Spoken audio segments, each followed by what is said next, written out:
No, I thought. Finger off pause, Mabel. So good evening on this beautiful, snowy, wintry February night. Perfect night to be thinking about gardening. So we're really blessed. This is a webinar sponsored by the Sherman Park Eco Neighborhood Group. We are associated with the Environmental Collaborative Office of Sherman Park and in partnership with Mabel and Jermaine at SPCA. And tonight we are blessed to have some of our wonderful neighborhood gardeners coming together to share about preparing for gardening in the spring. And isn't it great to be thinking about spring and gardening, although it's a beautiful night. We need the snow. Gardeners need the snow, don't they? Yes. Yeah, We do. So I am going to pass on the leadership to our group, and Steve O'Connell is going to introduce people. Take it away, Steve. Thanks for everybody for being here. Thank you, Tim. Thank you. Welcome, everybody. Welcome all those of you who are present, those who are going to be watching this after we're all done with it. But we're going to zero in on the whole concept of getting our garden started in the spring. But before we do that, Lori Banks, and hopefully she's going to join us, we're going to kick off with a little bit of indoor plants, some hints about indoor plants, and then talk a little bit about outdoor tree and vine trimming. This is the time of the year for doing that. So we want to zero in on that. So in the dead of winter, it's very important to do your pruning and both your trees and your vines. So she's going to talk a little bit about that.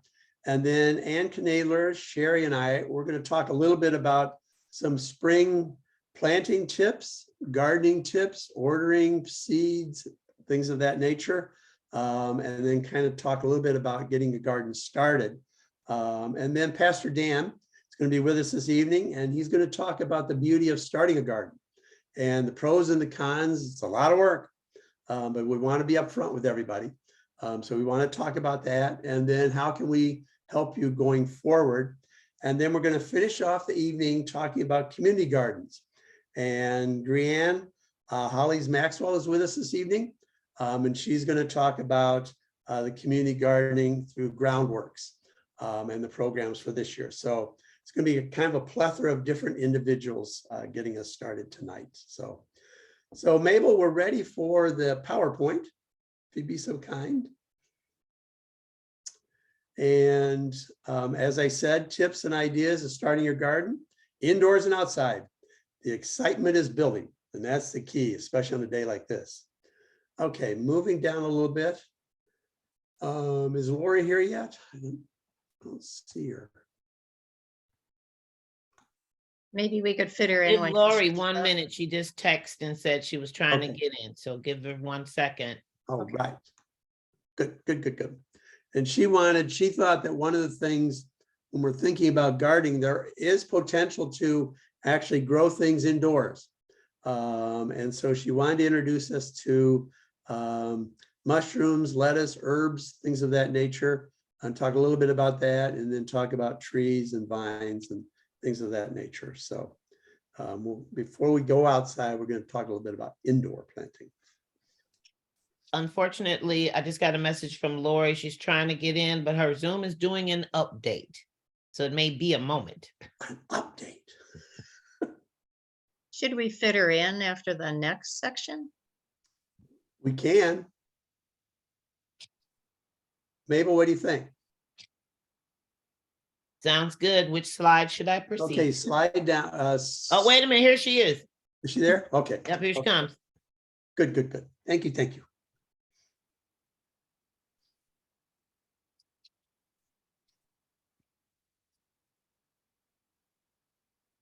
You gotta love computers.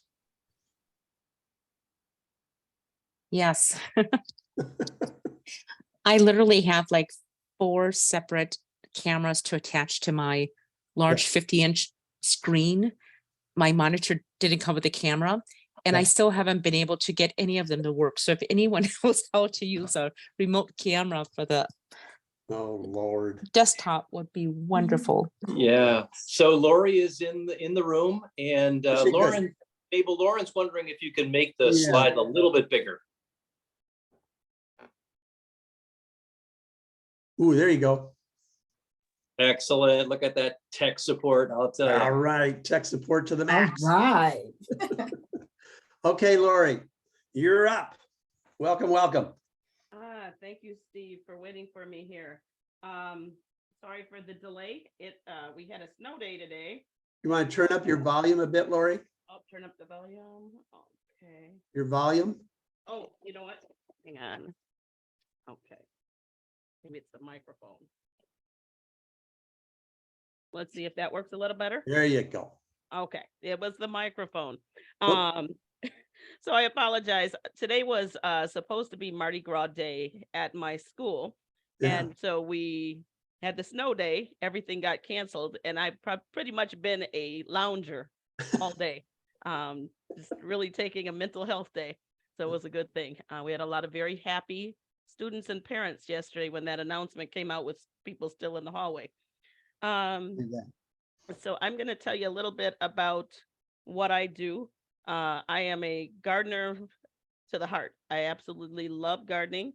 I grow all seasons. I grow things at home. I grow things at school. In fact, I'm getting ready to launch into the 5th grade class learning how to grow mushrooms. So, so are you guys going to do the slide Yeah, presentation? slide. Mabel, we lost the slideshow.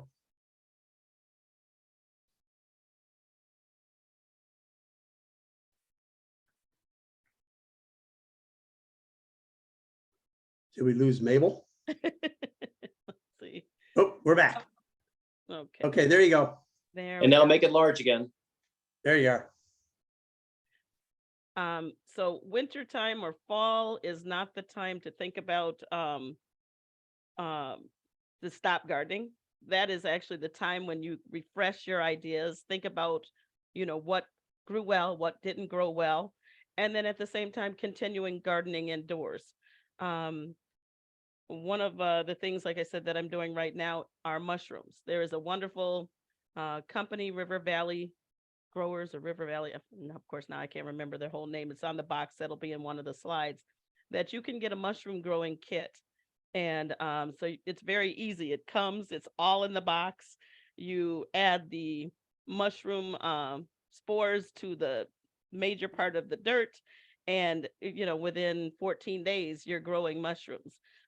Just in the 3 days that I took a picture with one of the slides to today, you can actually see the mushrooms forming. So I'm thinking another 5 to 7 days, and I'll probably be harvesting small mushrooms. And it's a company that, if you're close to the table, the winter market up here on 53rd and Capitol, you can contact that company and they will, purchase their kit, and they'll bring it so that you don't have to pay the shipping costs, because the shipping cost is what makes a mushroom kit really, really expensive. I think it was $31 when I ordered the 2. And that was before I realized they were at the table. There are some other kits, because there are actually 2 mushroom companies up there at the table, and the other one has some really unique mushrooms as well. The other thing that people do, they do those lettuce and herb gardens with the arrow gardens. I haven't quite gotten into that because in the fall, I bring in my banana trees, orange tree, lemon tree, avocado tree, fig trees.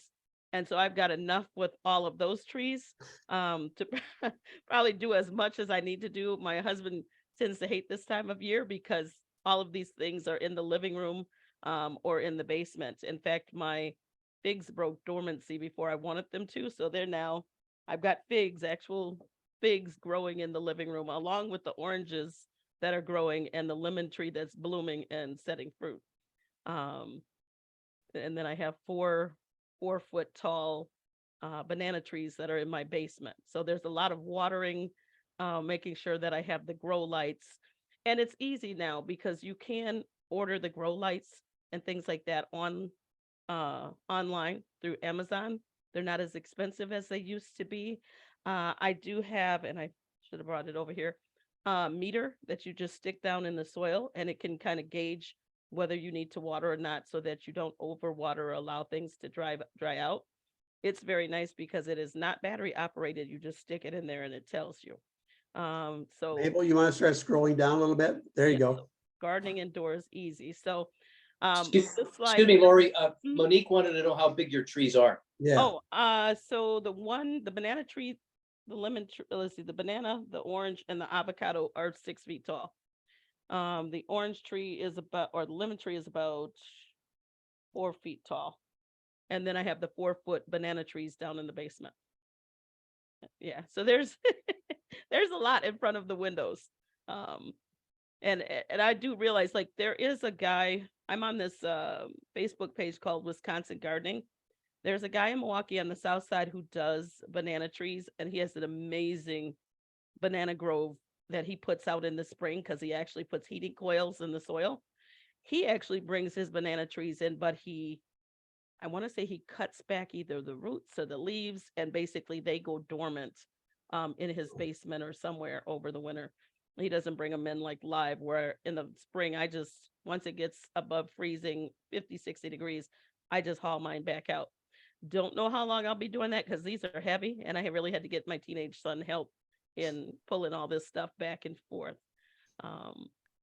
So, but like this slide says, but when you're ready for this, but it's still winter, and that's me picking the cherries in my yard, my grapes on my fence, bags and bags of pears this past season. And then there's that picture of that pear tree that just went out of control. It's in every other pear. So what you see in the 2 photos, probably you won't see until next year, because it doesn't like to, it produces too much and then it produces nothing. All right, we lost that slideshow again.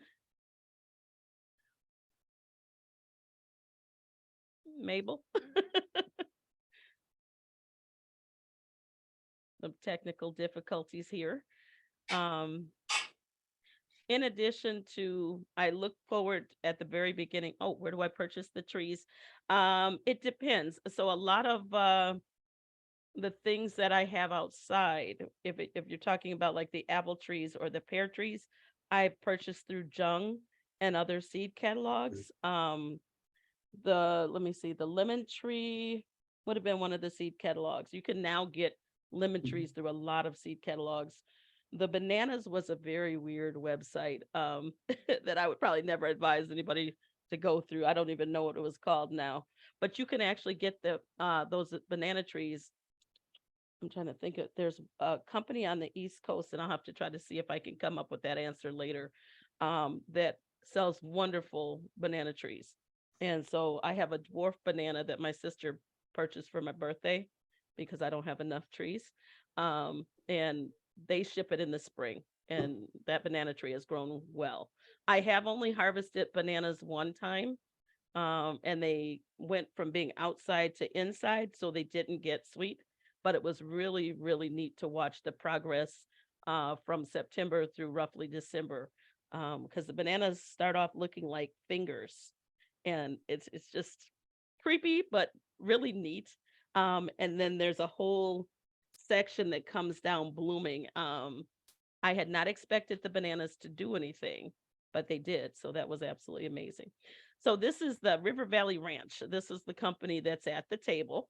And you buy these kits, and they're just very easy to grow the mushrooms. The mushrooms last, if you do it right, 60 to 90 days, which gives you enough mushrooms to give to other people after you fried, sauteed, baked, roasted, and done whatever else there is to do with mushrooms. And like I said, my school French immersion, I will be growing mushrooms with the 5th graders come Tuesday. They don't know it. I have one class that I'll be working with, and some students. And then luckily my school still has an old home ec room. So my thought process is, once we harvest enough mushrooms, to take the students up to the home ec room and actually cook them into something. And it being a French school and mushrooms, we probably can come up with some really creative something to make with them. In fact, savory crepes would be one thing in my mind, since I do like Yummy. crepes. Yeah. That's for sure. That's the beauty also of having an intern at one time from France, who learned to do a lot of French cooking. So, but yeah, so these are the crimini, which are the, if you let them grow big enough, they're the portobellas. I usually don't let them get that. I get intimidated by giant sized mushrooms. So I do prefer them to be more of the smaller button kind. And so what you're looking at right now is a few days ago, and now they have actually started forming where they actually look like mushrooms. Yeah. All right. So that next slide is the Arrow Garden. And I hear a lot of good things about it. I have not purchased one of those, but they are convenient if you want herbs or lettuce. I do tend to do a lot of herbs outside, which I dry. And then I have my herbs for the winter months. All right, next slide. So this is a picture of my oranges in my living room. And again, I've just ordered those out of seed catalogs. The only thing that if you do go into the orange or the citrus fruit, be aware that they love to attract scale, which is a weird little insect that kind of looks like a lump on the stem of the plant. It will try to suck out all of the sap and kill your plants. And so I do try to kind of keep an eye for starter garden. Oh, in some ways, I would say start. Now, if you're talking about outside, start simple. The yard that I have, as my mother always says, is a postage stamp size yard. And I started simple by mapping out what I wanted to do for years to come, as opposed to sticking everything in at one time. So if you're looking at fruit, which is something I do, start simple, maybe a raspberry, because raspberries do very well in our climate. You can get the golden raspberries or the red raspberries. I have currants. Currants are very easy. Once you get a currant bush, you just put them in, and there's not a lot that you have to do with them. Not even any spraying. Once you get into the trees, now I have all my trees going around the perimeter of the yard. You know, they're going to require a little bit of spraying. I know a lot of people want to be very organic, but realistically, if you want to get some fruit, you have to do a little bit of spraying at the beginning. So, and you also have to decide if your trees need a pollinator. So I've known people to go out and buy, let's say, 3 trees of 3 different kinds of fruit, and it turns out all 3 need a pollinator. You need to make sure that if you have the space, get something that needs a pollinator. If you don't have the space, consider something that doesn't. Peaches, you can find self-pollinating. And they, depending on the variety, they do well here. I planted 4 houses down at my cousin's house, and it's probably in its 15th year. It's on its way out, but it had a nice amount of peaches last year. My apples this fall was the best apple season I had ever had. I did manage to do 2 sprayings on the apple trees, and they were beautiful. The last tree I got was a Freedom Dwarf apple. It is a magnificent flavor. And I got that through the Jung catalog. I would recommend that tree right away to people. First year in the ground, 3 apples. Didn't expect it to do anything like that. Last year was 13 apples, just big, and the flavor was just amazing. I have Bartlett pears. I have a 3-in-1 cherry. So that 3-in-1 is 2 varieties grafted onto the main variety, so that you only need 1 tree. You can look for those, but they're not out there like they used to be. There was one particular nursery out of New York about 15 years ago that had these trees, and everyone kind of died off in that family, and they sold to Stark Brothers, and they really don't have those kind of trees anymore. Lori, you got about 5 more minutes. Okay. So the orange trees, it's huge, as you can tell. It's bending at the top of my ceiling. I keep telling myself I'm going to cut off that top part, but I haven't. The banana tree, as you see right there, that's that 6-foot tree. And then I've got a pup that's growing along the side, as well as an orange tree that I planted from, or a lemon tree that I planted from seed. And these are the lemons that I actually harvested this past fall, turned them into lemon bars. And this is the lemon tree now blooming. And just those you do have to hand pollinate. So I would say I save a little plastic bag with a Q-tip and I pollinate the flowers when they come, and they definitely grow well.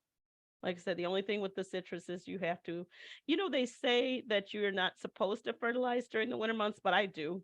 I just add it anyway.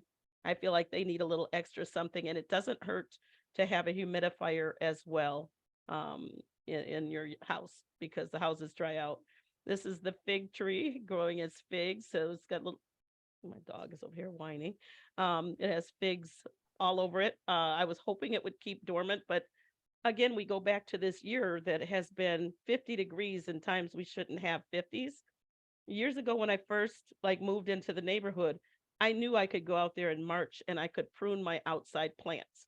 That is no longer the case. And even this past weekend proved at 55 degrees or whatever we were at Saturday, it's very hard, and these trees aren't quite dormant, but it's still a good time to prune. What's that next slide?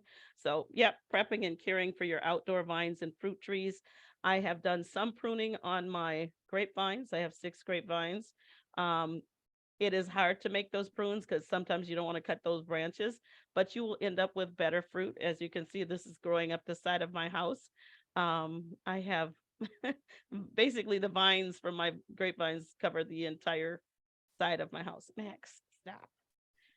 So this is that vine that you saw, and the first is the before, the second is the after. I still need to do a little more trimming, but that's to make sure it doesn't go completely out of control. This particular vine is about 40 feet long. It goes from the side of my garage up the fence to the house, and then it turns the corner and it goes to the window. This is the vine on the back of my house, as you see the before and after. It's a green grape.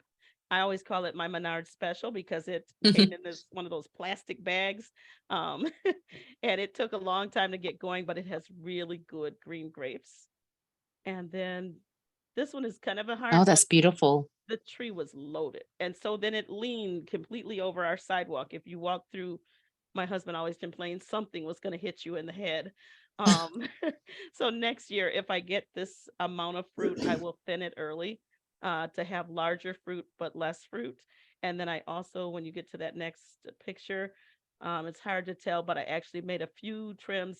These are columnar apples. So ideally, they're just supposed to grow straight up with not a lot of bushing out. So if you have small spaces, these are the kind of apples that you might want to get. And again, these you can find in the junk catalog. All right. Okay, any questions for Lori? Lori, thank you. I'm excited to get my backyard looking like a tropical paradise. That's I should have Sherry, you over. that's That's Lori. what I have. Lori, how do Yes. you pollinate? How do you said the pollinating of some of the trees? I mean, how do you do that? So if it's like the lemon, now the orange tree just blooms and it sets fruits. It's self-pollinating. The lemon, I just take the Q-tip and I just go into the flower and get the yellow pollen. And then I just go from flower to flower. And then I save that Q-tip in a plastic bag so that when I have other flowers that might be one flower at a time, I can still go in and pollinate. Wow. And Lori, Okay. you keep them all in containers, Lori? Yeah, I do a lot of container gardening. Now the trees in the yard, most of those are in the ground, but like the fig, the lemon, the orange, those are all in pots. And then I also do my vegetables in pots because I don't have a lot of sunshine in the yard, so they have to be strategically placed. Okay. Yeah. So Great. like Any I other use questions? burlap bags. So that's right. you can get burlap from Collectivo for free. And you can take your burlap bag, fill it up with a compost soil mix, set it down where you want it, and you can grow like tomatoes in that burlap bag. And the burlap over the course of the year will disintegrate. So you don't have to do a whole lot when it comes to getting rid of the burlap bag. Wow. So I do that on the southern side of my house in that flower space. Oh, okay. Great. Okay, thank you, thank you. Yes, Um, thank you. let's switch over and go to backyard gardening. Oh, potatoes in the burlap. Yeah, Monique, you're right. That's excellent. Potatoes grow extremely well in burlap bags, grow bags, those types of things. We're going to talk a little bit about backyard gardens. The first thing is to begin to think about at this time of the year, how much space do you have? And then out of that, begin to think about what do you intend to plant? What do you want to grow? And so space and the decision about what you want to grow. Now, if you're a beginning gardener, it's important to figure out how much space you have versus what you're going to grow. And so that's very, very important. Now, if you are continuing to garden, very important, rotating your crops. Do not use the same soil with the same crops every year. And so mapping out the space you had last year and the new space this year, move those crops around. And companion planting is very important because different plants, different crops grow together. And pest control, pollination, just as Sherry was talking about, and providing a habitat for beneficial insects. Very important on looking at the crops and how you plant them together. How do you get your seeds? Catalogs. And those of us who have been gardening for a long time, we know that even before Thanksgiving, catalogs start coming, and catalogs keep coming and coming. The important thing is they're gorgeous looking catalogs. Don't be fooled by all the glitz and the color and everything. Just what do you want to grow and what type of plant do you want to grow? What type of seeds do you want to order? I only go with organic seeds because I use an organic soil mix out of my compost. So organic together, and that's basically how I look at it. Okay, the next slide. Sitting down, all your catalogs in front of you, picking out the plants you want. It's crucial, and Ann teases me all the time. Jot down on the front of your catalog what you're ordering this year. Keep that catalog for next year so that if you've got a successful plant, vegetable, you can go back and see what you ordered last year. So keep those catalogs in front of you. I order basically on paper.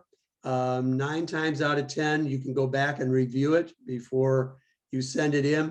A lot of times on the computer, it's gone on you. You miss what you ordered. The next slide. And the variety of seeds. And you can see today, the seeds and how you plant seeds is changing dramatically. You see the little small round thing in the middle there? That's a seed tape.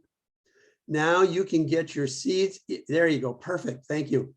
And you can get the seeds right in the tape and just lay the tape in the soil.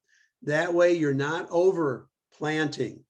Those seeds are spaced out perfectly the way that plant is going to grow. Carrots, beets, lettuces, all those types of seeds are perfect for that. There's another one in there and you can't see it. Now the seeds come with it's a clay mixture around the seed itself. And so the seeds are distinctive. You don't have a whole raft of seeds that you're sowing in the ground. You get the individual seeds and they come with a little clay growth mixture around it. And those are perfect. Again, another way to don't waste your seeds that way. Now, the potatoes, the one with the little thing on the right side, you can see the potato hanging down. That's a sweet potato. Sweet potatoes come on a vine. You're going to order them as a vine. But a word of caution with sweet potatoes. They need a ton of sunlight and a lot of heat. And so raised gardens are perfect for those. And Ann's going to pick up on what a raised garden looks like in a second. Those things are perfect. And so you need that heat, you need that box type of thing. And unused seeds. Lori, what were you going to say? I'm sorry. It disappeared too quickly. Oh, I was just gonna say, and save your unused seeds. Don't throw them out if you don't plant them all, Yes. because they could be good for another year to 3 to 5 years, depending on what it is. Exactly. And save them in the basement. Keep them in the cool, dry area.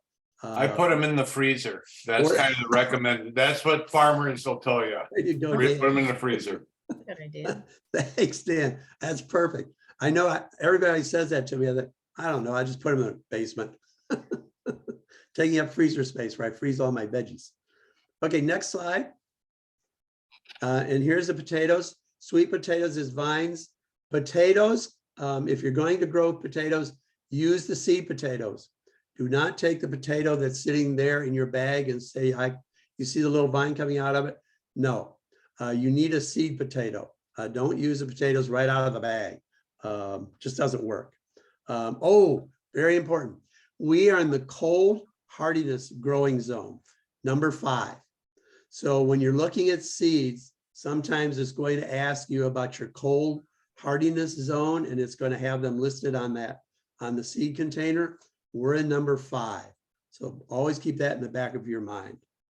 Okay, and with potatoes, you need a lot of space because you're going to hill the potatoes. And so just keep that in the back of your mind when you're thinking about growing potatoes. Okay, next slide, Mabel.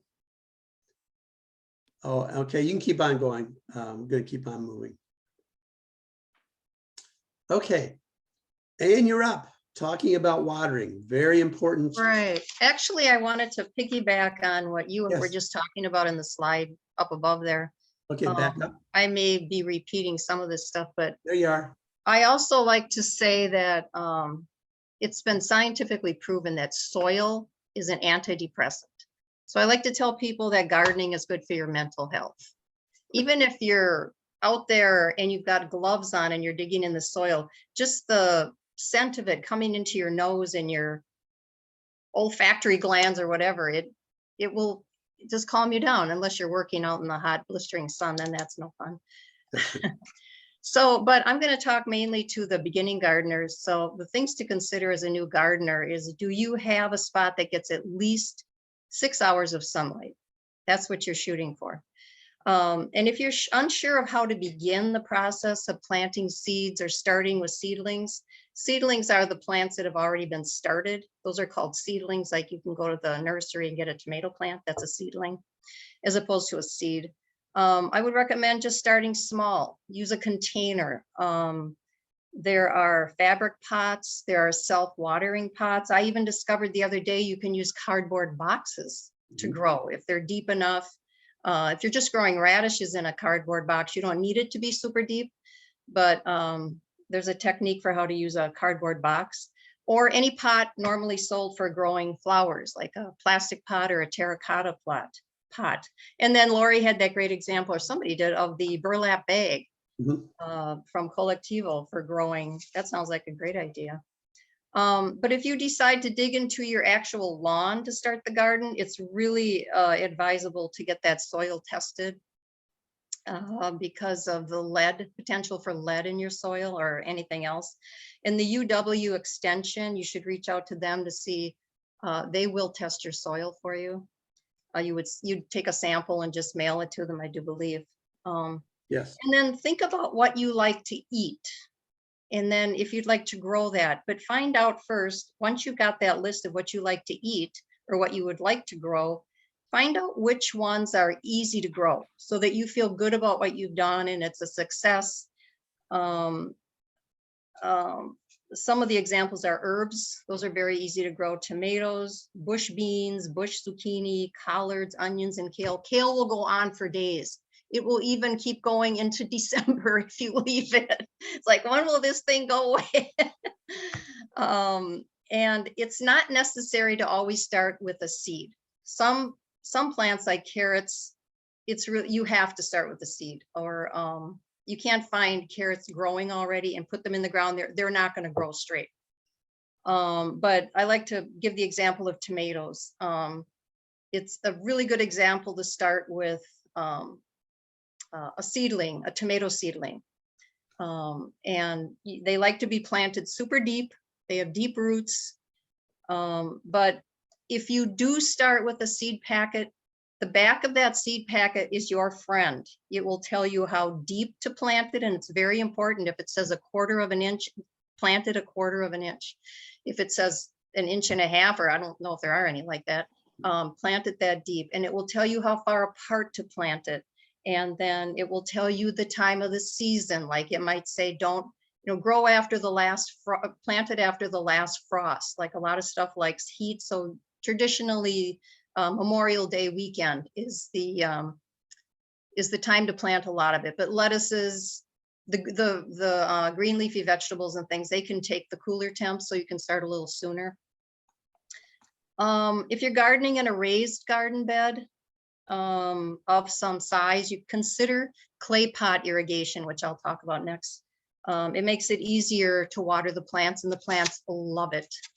But you can't do that with root plants like carrots, onions, beets, whatever, because you just can't, because that's the root. What's growing under the ground is the root, so you don't want that attracting to the clay pot. And then my last word of advice to new gardeners is reach out to others for advice. If you're really not sure if what you want to grow is really that easy to grow and you'd like to start with something easy, just reach out to somebody who knows. Okay, and then the clay pot irrigation. I love this system of watering plants. You conserve water, you save on your water bill.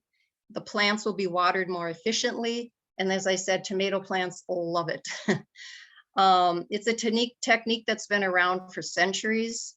This middle photo here shows you how the water in the clay pot under the ground are attracted to the water seeping out of the pot. And so at the end of the season, when you dig your pot out, you've got to take it out at the end and keep it in the house so it doesn't crack. You'll find the roots wrapped all around the clay pot because they've been soaking up the water. And then the plant just takes what it needs. You don't have to worry, have I overwatered? Have I watered enough? It's just doing what it takes, the water it needs. The things you'll need: a terracotta pot. It can't be glazed. Just get a pot that says terracotta. 7-inch and 10-inch pots work really well. A tube of silicone glue to seal the little hole on the bottom. And then a cover for the pot to prevent water evaporation and the laying of mosquito eggs. So then you'd bury the pot just below the top lip of the pot, fill it with water. Then you want to bury the pot first and then plant around it after you've done that, so you don't disturb the roots or the seeds you're planting. And anywhere from 8 to 10 inches is the furthest you should plant away from the pot. Fill it with water and cover the pot, and then periodically lift the cover, see if it needs filling of water, and fill it with water, and go on your day. And if you go on a vacation or something and you need someone to water your garden, just tell them, hey, just lift up the cover and see if it needs water and fill the pot. So it's a really great technique. I've done it. I did it a lot more last summer. But you can't do, as I said, you can't do it with root vegetables, carrots, beets, radishes, that type of thing. And then this is an example of when we say a raised garden bed, there are a lot of different examples. You can build them very high so that you don't have to stoop over to do the weeding. You can just kind of stand. You can build them as big as you want. So in between these plants, whoever in that picture could have put some clay pot, sunk some clay pots in there for watering. Now, Ann, it's important to get up about 8 to 10 to 12 inches in soil, just to make sure you don't get anything seeping up from the ground, lead that's in the ground and things of that nature. So usually they suggest at least 8 to 12 inches of soil.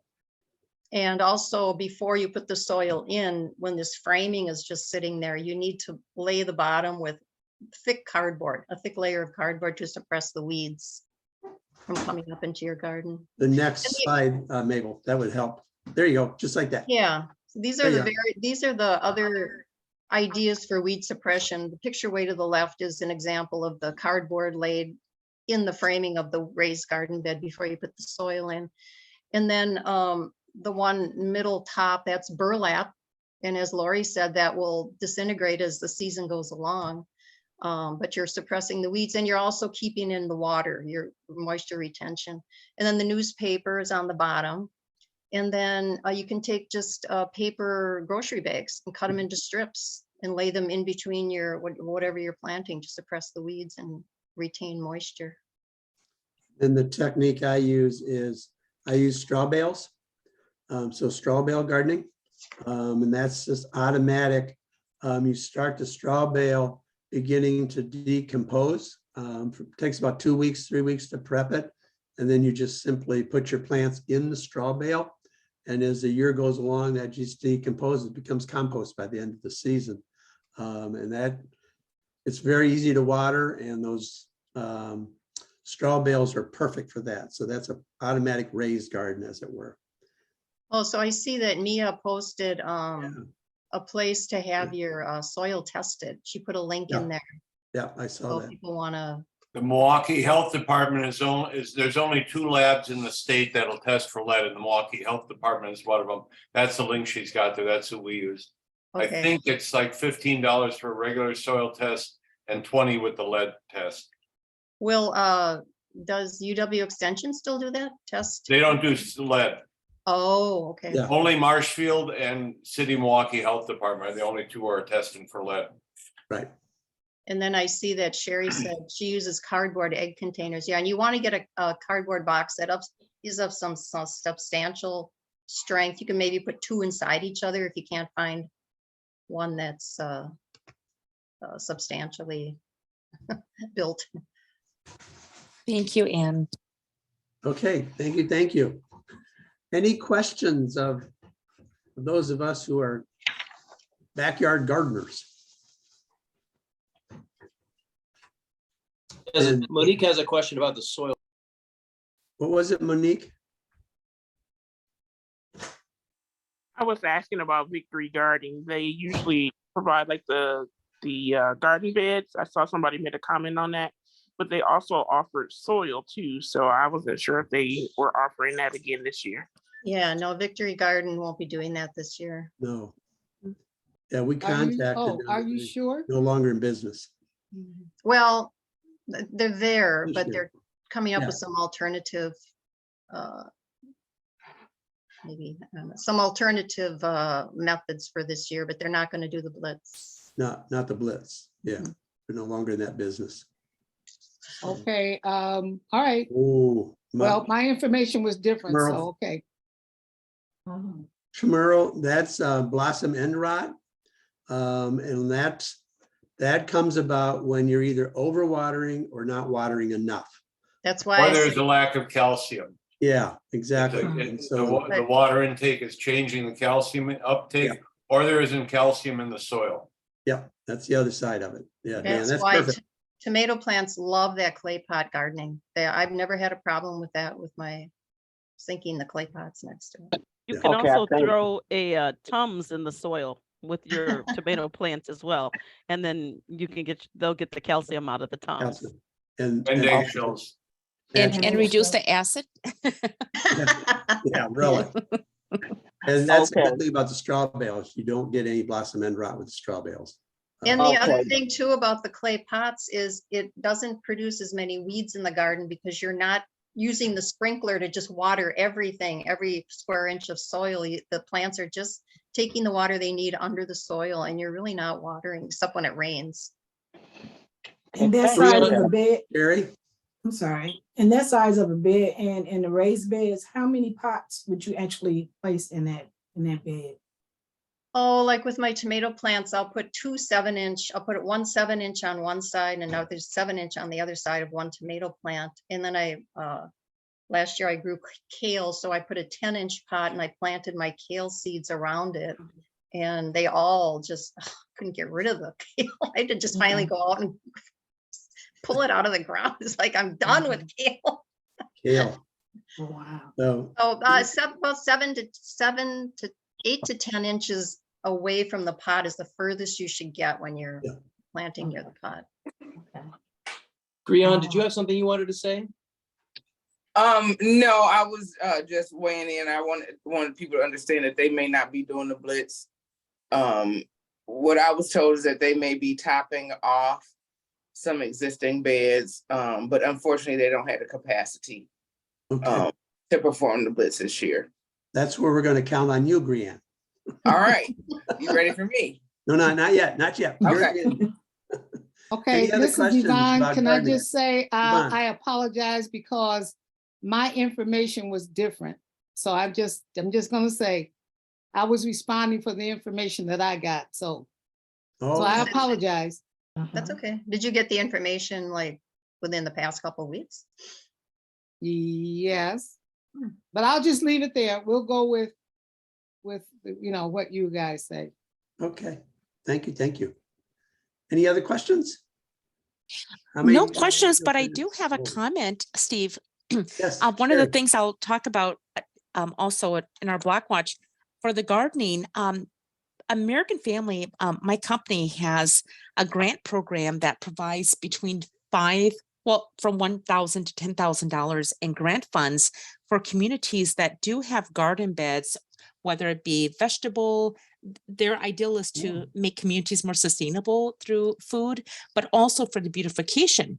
So there are grants available, and I will share and send that link to you. Good. And the grant process opens on March. Let me just check my notes here.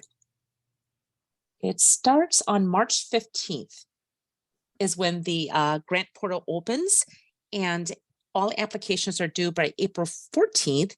But again, the typical grant award is between $5,000 and $10,000.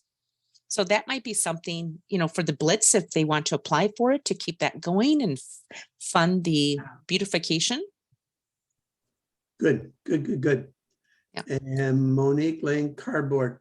And you want to talk a little bit about weed suppression in the garden, or Dan, do you want to pick that up when you go? I can, whatever. Okay. She wanted to And- know before you start planting, like in the Yeah. fall, I'll lay cardboard. Yeah, the cardboard. But if you have enough time in between when you want to suppress the weeds and then grow, lay some cardboard. Yeah, that's Yeah, the thing is I didn't know to lay anything, so I just let it be as it is. So it's just open now. And what Okay. happened last year, the problem I ran into last year is that I had some tomatoes that I didn't pull up, cherry tomatoes, and they end up spreading throughout the whole garden bed. So I believe I that. don't want to have a whole garden bed full of tomatoes this year. So I'm trying to figure out how to keep them from coming back again. Not that it's Oh. a bad thing, but Yeah. it's Well, too call me many. over, Sherry, and I'll relieve you of your cherry tomatoes. I eat Yeah, them really. daily. That's true. Oh, I did forget to mention, for plants, tomato plants and eggplants, growing plants, we use Fred's Garden Center over in Appleton. And then I also go to the West Dallas Farmers Market. There's a ton of organic growers over there that have phenomenal variety of tomatoes, peppers, eggplant, plants that are already started. So just shop locally. Dan's probably gonna say a little bit. I do avoid the big box stores. You never know where those plants come from. You never know what kind of treatment they've gotten. You really want organic plants. So And you don't know if the soil might have a jumping worm in Yeah, it, and you and do anything- not want that spreading. yeah, our neighbor, he got a couple from Lowe's and he's had jumping worms since. And he's like, where did I get those? I said, you got from Lowe's probably. So end of my homily. Okay, Pastor Dan's up next. We'll talk Sure. about starting a garden, starting plants and things of that nature, the pros and Yeah, cons. we, Mount Calvary Lutheran Church on 53rd and Locust started about 5 years, the Mount Calvary Community Development Corporation, a separate nonprofit, and we employ high school interns during the year, giving them job experience. The fundamental philosophy is that there's a human dignity in work. There's empowerment in the paycheck, and as somebody mentioned before, there's something therapeutic in the soil. And if anybody wants to contact me offline, you know, or later on, that's contact. Starting from seed, a lot of people like to do that. What's kind of cool about that is you can get some plant. I'll talk about that, but you can get some interesting stuff. It's probably cheaper to go like to Fred's or one of the big box stores. the big box stores, you don't know what you're gonna get. Fred's is local and I just feel better about that. I just want to talk a little bit about starting from seed. There are pros and cons. One con is you gotta invest in I it. don't know, anywhere from 3 to 5 inches out there now. Pardon? Jack, your mic Somebody's is on. back. Want to mute yourself, Jack? There you go. Okay, Dan. Okay, when you're starting from seed, you want to use seed mix. Okay, not just soil, but seed mix. This is not exactly soil. And something to consider is called a soil blocker. This is what we use. This is a 2-inch soil blocker, and you compress the moist seed mix into that, pop out a block, and then it's got a little divot in it. We start all our cucurbits, our squashes and cucumbers and that. This is a 1/2-inch soil blocker, and this is what we start our tomatoes in, and then we pot them once they sprout. But that's an investment, you know. So a pro is you can get stuff that fun stuff, not fun stuff. Let me show you just an example of that. For one of the seed catalogs I like is Baker. Okay, they're heirloom seeds, but the other thing is they've got a conscience. Like they just came through with an email. They said all the sales in 24 hours will go to relief in Syria and Turkey. And they'll do that periodically when there's a disaster. But if you ever wanted to look at a black Hungarian pepper, you probably can't find that at Fred's or at Lowe's. Cardinal basil, you're probably not going to find. Japanese red mustard. Some of these things you're only going to get from a seed catalog. So if that's what you want to do, if that's what you want, that's what you're going to have to do. It isn't easy. There are a lot of things along the way. The one pro is it's in the pot. It's organic. It's how it's been treated for pests and all of that. Another little side problem is that success has its own problems because you get too many and then you've got like 900 more plants than you need. So that, you got to have somebody who'll take them for you.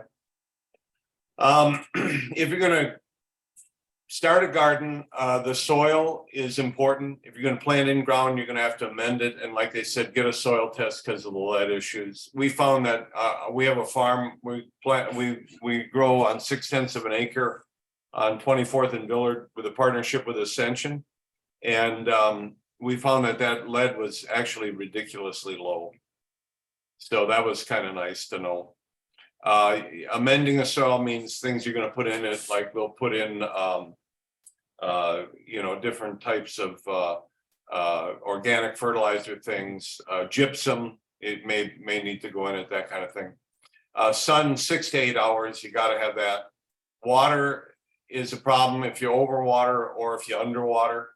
You get the blossom end rot, you get a lot of stress on the plants. And soil is always a work in progress, even in a raised bed. You're going to have to amend that every year. You're going to have to do something with that. Compost.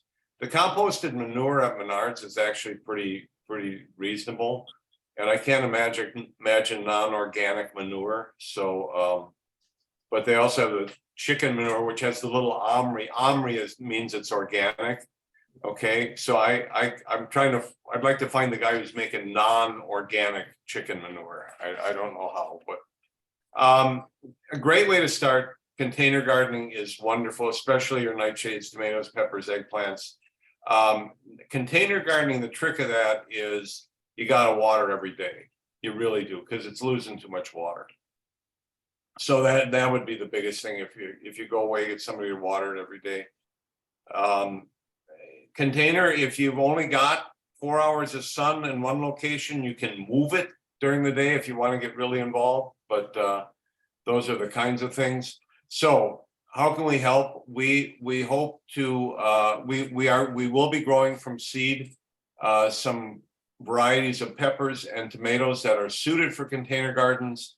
They are the tomatoes are what are called determinate varieties. So there are non-determinate and determinate varieties. So this one yellow hat tomato we're growing, it goes to 8 inches and stops. if you've ever grown a tomato outdoors, for the most part, they're indeterminate. They just keep going.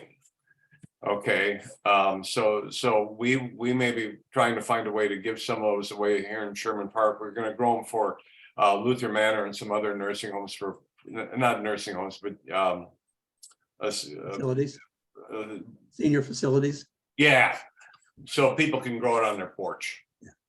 So we're kind of putting that together. We'll have some left over of that and find a way to give those away if people want them. So, but we want to help and be a good neighbor. So that's our whole story. And then last year, if you go on the Sherman Park website, last year we did a primer on gardening and raised gardens, and I have the veg trugs, the ones that are 4 feet up, and the importance of composting. I did one on composting last year also. So there's 2 webinars that we did last year and the year before on that. So if you're interested in going back and looking at that, that would be perfect for you. Now, any questions before we go to community gardens? I did have a question about Yeah. compost. I did post it in here, but I've recently just started composting and Ooh, good. started producing a lot of it and didn't expect to do so. Good. But I wanted to know when gardening, and I am a beginner gardener. When starting your garden, is it okay to just use the compost itself, or is it recommended to mix it with other soils? You can use it straight up. Once it's done, when you go through and look at your compost, you don't see any worms in there, you know No. you've got perfect compost. You're ready Okay. to go. The Good, worms wonderful. will go looking for other compost. Okay, perfect. Your dirt's I'd al- perfect then. Oh, sorry. I'd also like to make a comment about another weed suppression method people use, Oh, yeah. plastic. Well, I would not lay plastic in your garden. You do Nope. not want that plastic breaking down and getting in your food. Stay away from the plastic weed It's got suppression. an oil base. You do not want any oils in your ground. And plastic is an oil base. So So it's okay to lay the burlap down now, and then when I get ready to do my planting, I can put soil on top of that right burlap on top. and Perfect. then start to plant. Okay, thank you.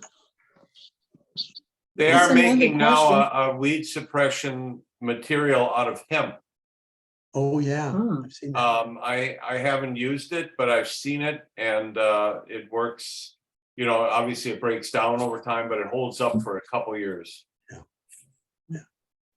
Steve, So- Bernadette was wondering about where people could access previous webinars. They're on the Sherman Park Community Association website.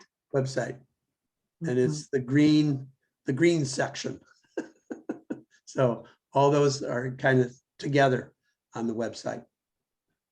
There was Sherry, you have another any- question. There was another question about Oh, I'm sorry. watering. There was another question about watering. Did you guys see that question? Oh, Tim Yeah. asked. Yeah, I'm not a gardener, Bonnie is, but we don't do vegetables. But how do you know when That's a good it's question. not too much or not too little? You can't bring a plant back if you've overwatered it and it's drowning. But if you've underwatered and you go out there and you see it looks a little Wilty. guilty, give it water, it'll come back. Yeah, don't overwater because Yeah. they go down when you overwater. Well, And you'll know Yeah, I think in pots, the advantage you have is it drains out. Drains out, yeah. well, and That's that's what Pots you want to make. are a little sure. harder to overwater because it just runs out. You know, in ground, it's pretty easy to overwater. And the same even Dan with- with the straw bales. The water even with runs out of the straw pots, bales. You want to make sure that, if you have a bottom under your pot, check and make sure that it's not holding the water. Yeah. Good point, Lori. Thank you. It's a real good point. Standing water is no good for you. Heirloom Breeds way too tomatoes. many mosquitoes also, Yes. if you have Okay. standing water. Bernadette, heirloom tomatoes. Oh, they do need a little bit more attention than big boys. and Hybrids. things. Yeah. Yeah, heirlooms are a little harder to grow, but lovely to eat. I ain't kidding you. Mhm. We have mostly all heirlooms in our yard. I think I have one more question for you. Yeah. Earlier in the webinar, you offered for us to reach out to you if we have any questions after this webinar. But Oh, I yes. don't know how to get in contact with anyone. How can I contact all of the experts here? Oh, Lordy. You can always, for me, I'll give I you just put my email in the chat. There you go. that's a good idea. Yeah. Also with me, you can always contact Mabel at Sherman Park and she can put you in touch with me too. Yeah. Do Okay, you live in Sherman Park? Yeah, Oh, great. I'm like a half a Okay. block from Sherman Park, the coffee shop. Yep. So right in the neighborhood. And I'm right on 56th and Vienna, right on the corner. You'll see the backyard is raspberries to die for, and then all kinds of raised gardens Right. and composters. And I'll let you know, I am not a member of the Sherman Park community. I'm not even a member of the Milwaukee community. I actually live in Platteville, Wisconsin. Well, I'll be back there soon. But I had a friend that told me about this webinar, so I said I wanted to come in Well, that's and hear all wonderful. the information that you have. So Well, hopefully I can reach out to you again. okay, that's cool. Good, good, good. Any other questions, comments? Okay, we're going to finish up the evening talking with Grianne Hollies Maxwell from Groundworks. She's going to talk a little bit about community gardening and some of the different prospects for community gardens in our community in the city. So, Grianne, where did I lose I you? am here. Oh, there you are. Okay, I got you. I'm right here. Okay. Hello, everyone.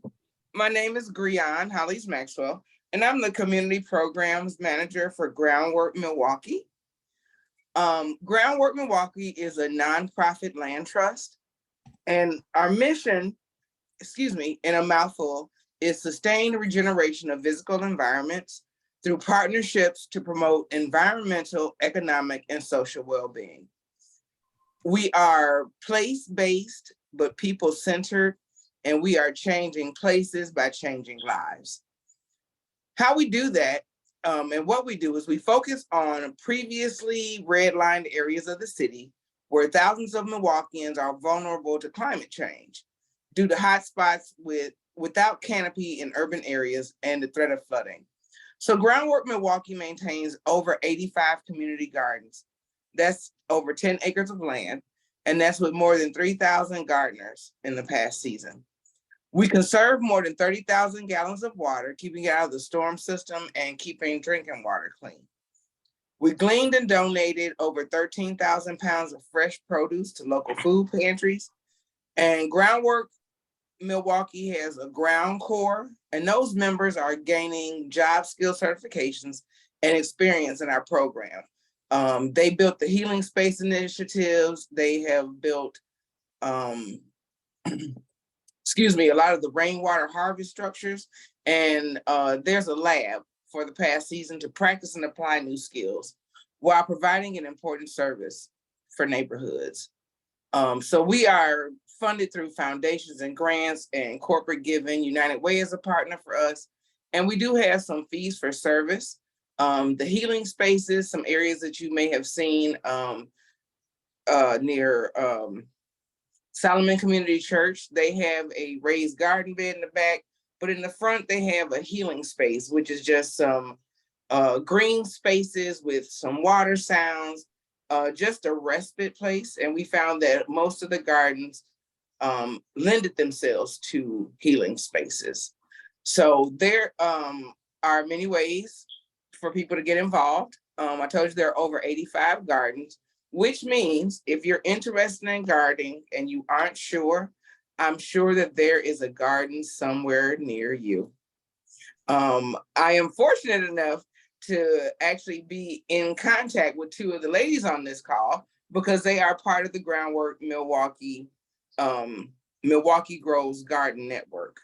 And we are sustaining the network this year. We have come up with a lot of new ideas where we are donating back to our gardens. So we're coming out right now. We've already pruned Ann's fruit trees. We've done our due diligence. And I helped put her cardboard down last year. So we are very hands-on. We're going to Sherry's locations to do her trees. So we really are very hands-on with the gardens, with the communities, and trying to teach our gardeners how to reach out to the communities so that we can get more people involved in growing their own food. I will tell you that I myself am an avid gardener, and I really love you guys because I'm a farmer. I'm up at 4 a.m. every morning. So this is late night hanging for me. But from some of your conversations, I did want to show you that I'm a hydroponic farmer also. Oh, wow. So what you're seeing are collard greens and green onions, and that's lavender. And I already have very big tomato plants. So you can do it. It's up to you. I germinate from seed. I have over 8 foot by 4 foot garden beds on my property and also a greenhouse. So I don't just talk this talk, I walk this walk. Would encourage you, everybody, please continue to reach out to VGI. We are not sure what's going on. I understood that someone else on this call had some different communication. I don't want to discourage anyone from reaching out to them. I would still go on there, see if they're going to do the blitz. If not, you're at least on there for when they get it together. But I do know that VGI is still open, that you are able to go and get free compost if you are not composting yourself. That is also a place where you can get those burlap bags that people were speaking of. The compost on VGI's land it's not been graded organic, but it is. The food comes from Whole Foods, coffee beans from Collectivo, all those. They get food from Whole Foods, so everything that's coming into it, we know is organic. So really good stuff. There's a shaker there if you want to shake out some of the wood chips and all of that, but the compost is there, the burlap bags are there. Please reach out to Groundwork Milwaukee online. There are volunteer opportunities in case you want, and we do a lot of classes, we do a lot of teaching. I am a licensed food service manager, so my first career was as a chef. So I'm able to bring a lot of those skills into the garden so that we can do a lot of demonstrations. What we found in a lot of gardens are people don't know what to do with the zucchini after they get it, after they grow it. So if we can offer them some food while they're in the garden so they can see if they eat what they've grown, they just fall more in love with the whole idea of gardening. And again, I would love for any of you to reach out to us. Even if you just have any questions, we do have some master gardeners on our staff and in our network. We have herbalists, we have some of everything. And we are here to help in whatever way we can. So if anyone has any questions, I can try to answer. I couldn't see everything that was flashing across the bottom. Leon, do you Leon, want to type you in put- your Yes. website and your information? So Yes. wanted your info. That was going across the bottom. Yeah, I like that. Just want to jump on that idea that if you want to garden and you just don't have the backyard for it, that like she said, there may possibly be a community garden near you that you could test it out and see if you do want to garden and start it in your yard. In Grassland Manor, we're at 53rd Street School, and you'll see the raised gardens right behind the school toward Keefe Avenue. So that's one garden area for our neighborhood. Tim, over by you. Additionally, there is a garden bed recently installed along with a healing spaces garden on 38th and Townsend, between Townsend and Keefe. It is managed by Pilgrim Rest Church. Sherry Fuqua also has gardens. There's the Marcus Garvey Gardens on I think it's the 2900 block of 37th Street. That has been going for a while. And Knadler on this call has the Uptown Crossing Gardens, which is is that 45th and North? 45th and North. 45th and North. So there's a lot of different places and locations in Sherman Park where you can get engaged around gardening. And we hope you take advantage of it. And before we wrap up too, I wanted Yvonne McCaskill to make an announcement about the African American Environmental Pioneers Awards coming up. Oh, you could have done it, Mabel. If you haven't already done so, on Monday, the 20th, we will celebrate the 4th annual African American Environmental Pioneers and Rising Stars Awards event at the African American Black Museum. Said that wrong. Yeah. Yeah. At 6:30. And your very own Lori Banks is an awardee. Hey, hey. Congratulations. Congrats, Laura. Yeah. Yes, and we are so happy to have her. Thank you guys for that. I really Mabel and I appreciate it. conspired to nominate her. Well, definitely thank you. The online registration is closed. We do have 150 registered in person. And there is a virtual option. So Mabel has the information, Lori has the information if anyone wants it. But if you want to show up, you will not be turned away. So it will be a full program. This is our 4th year, and hopefully next year, and it's free, by the way, free and open to the public. I'm glad that there's still, that you won't turn anyone away, because my family failed to register for it. So my mother told me to look into it today. I actually looked on the list and I was going to call you and ask you about that. Yeah. Just tell them to come. Okay, I will definitely do that. Thank you. Absolutely. And that's the museum that's on 27th and Center Street. Yes. But you can, if anyone would like to register for the virtual option, you can still do that. Okay, I thank Lori, Ann, Sherry, Pastor Dan, and Grian. Thank you. Great presentation tonight. Most all of our email addresses are in there for you. If you have questions afterwards, just get back to us. We're more than willing to help out. So I turn it over to Miss Mabel to wind up the evening for us. Well, From another Sherman Park. wonderful presentation from our Sherman Park Eco Ambassadors. Thank you so much. Thank you for joining us. We did want to also mention that the Sherman Park Community Association will be hosting our annual Housing Resource Fair on March 25th at the Mary Ryan Boys and Girls Clubs, beginning at 9 a.m. to 12 noon. This event is free.